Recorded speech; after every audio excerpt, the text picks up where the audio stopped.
Alright, I want to welcome everybody to one of my first videos for 7thGenmusic.org, and it's my pleasure tonight. I have Frank Waln of Waln, who's generously given up some of his free time to come and talk with us, and thank you for coming, Frank. Thanks for inviting me, Rick. Thank you.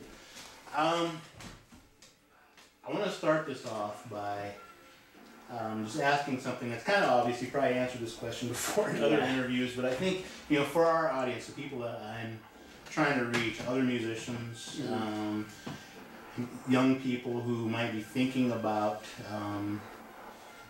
expressing their creative side but don't know exactly how to do it, don't have the courage or the they don't know exactly how to start. So, I mean, when did you know that you wanted to create music, produce music, and put it out there for other people? And how'd that process go for you? I would say it really wasn't an aha moment so much as it came to me in one instant. It was kind of a progression. When I was in 3rd grade, I took piano lessons for 1 year, and I just fell in love with piano, playing the piano and creating these sounds. And it was only for a year, and then after that, kind of taught myself by ear and by sight. And then in 5th grade, I was in a drum group here at Rosebud Elementary, and that just like expanded my mind in another direction as far as music. But as far as wanting to make music and produce music, it was probably my freshman year of high school, because that's when I made my first song. I had a piano and I was just, tinkering around on that, and I was also in our high school band. I was a drummer, so I was learning a lot about rhythm. And I had a drum machine I got at a pawn shop. It came with no instructions. It took me like 2 months to figure out how to program drums, but that was like boot camp for programming drums. But it was probably my freshman year when I got a computer program, and I translated what I learned playing piano, singing in a drum group, and figuring out how to program drums on a drum machine into the software.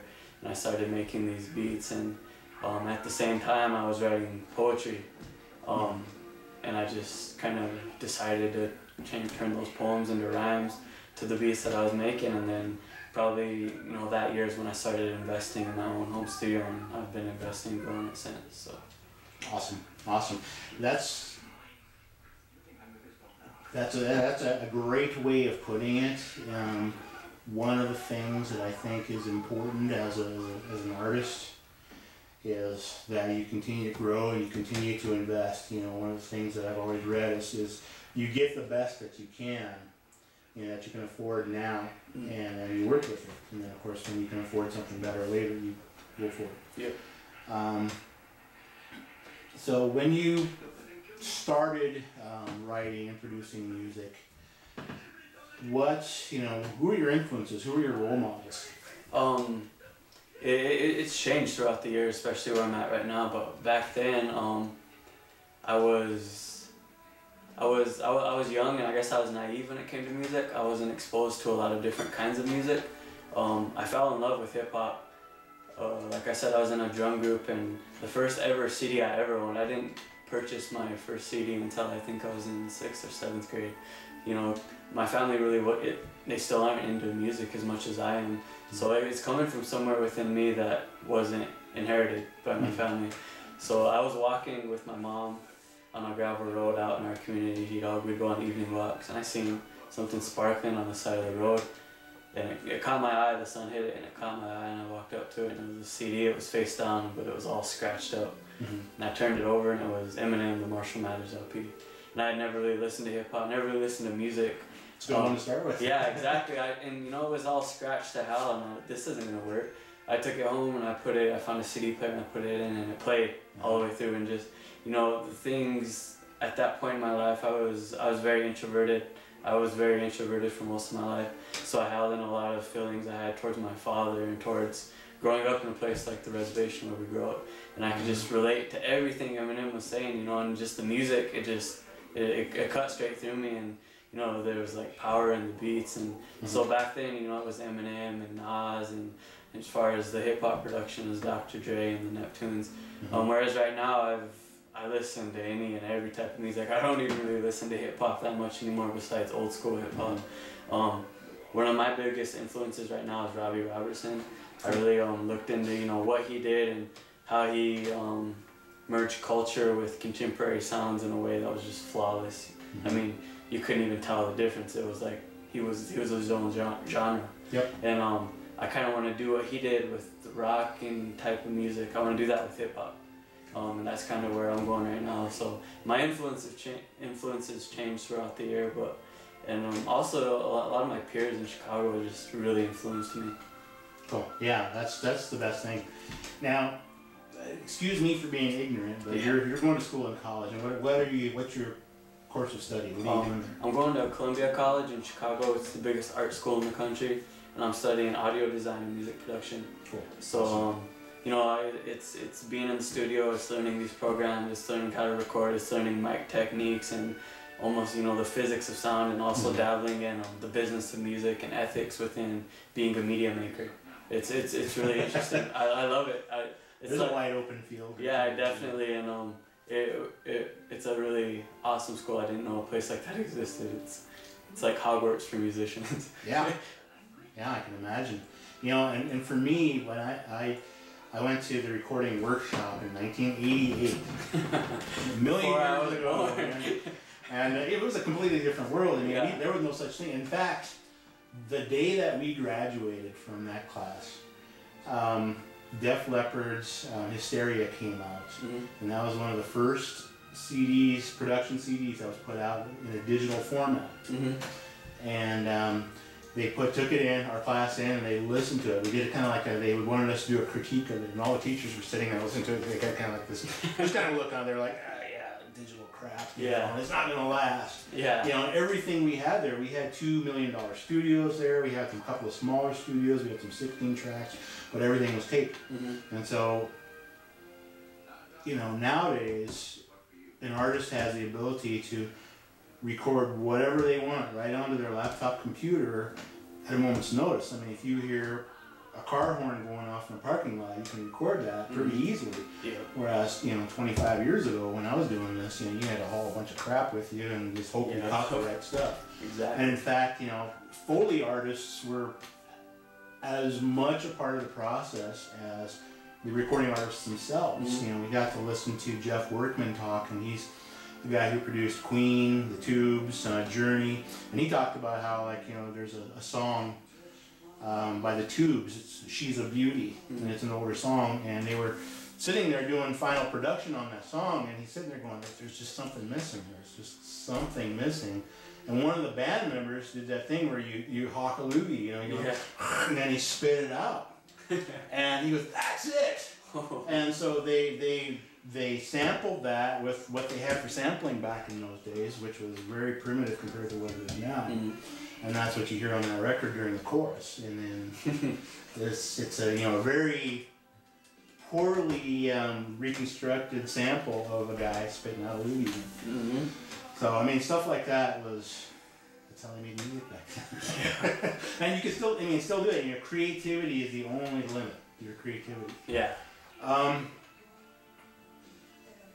So with what you're studying at Columbia, how has that changed how you look at the process of recording music? It's changed it in more ways than I could explain in words. The only way I could show it is by making the music, and it's just in all aspects, and ethically approaching the song, and I never even really considered what I was portraying as an artist. I just made music and it was just flowing out of me, just pouring out of me, and I took a class called Culture, Race, and Media about ethics in media, and it just blew my mind completely open as far as even considering the ethics of being a media maker and the images we're portraying and what we're putting out there for society, especially I think is really important for Native Americans, because there's such a lack of representation of Native Americans in the media, and when we are portrayed, it's not us telling our story, it's other people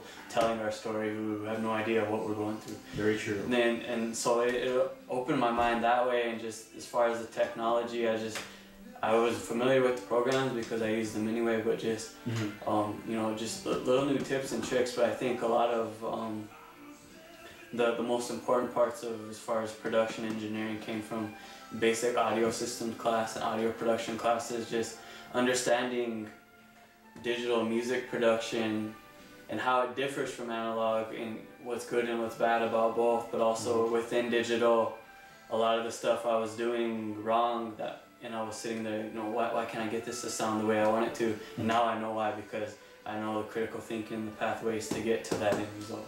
Awesome.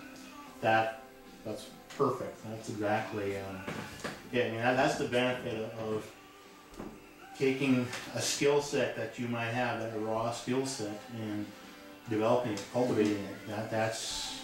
I think it's a really important attribute for a new independent artist nowadays. Now, we were sitting talking before we turned on the camera, and we were talking about how, you know, the industry has changed. You know, my day was back in the 80s, and we were kind of coming to the end of the rock and roll, heavy metal boom at the end of the beginning of the 90s. It was starting to become grunge and all that kind of stuff. But also, at that time, the internet was not playing the kind of role in people's everyday lives that it is now. Now, coming at as a recording artist and as a producer and as a businessman, how does how does the internet affect your business thinking, or your model for what you do? The internet, my whole plan of attack as far as a business person, you know, back when we were doing our first album before I went to school, I didn't really have a mindset for it. And just in this last year with my classes and the grant I got through First People's Fund and the training, it just like opened up my mind again to a whole new world of business. But as far as what I do, especially in hip hop, the internet plays such a big role and pretty much dictates how I'm gonna market my music.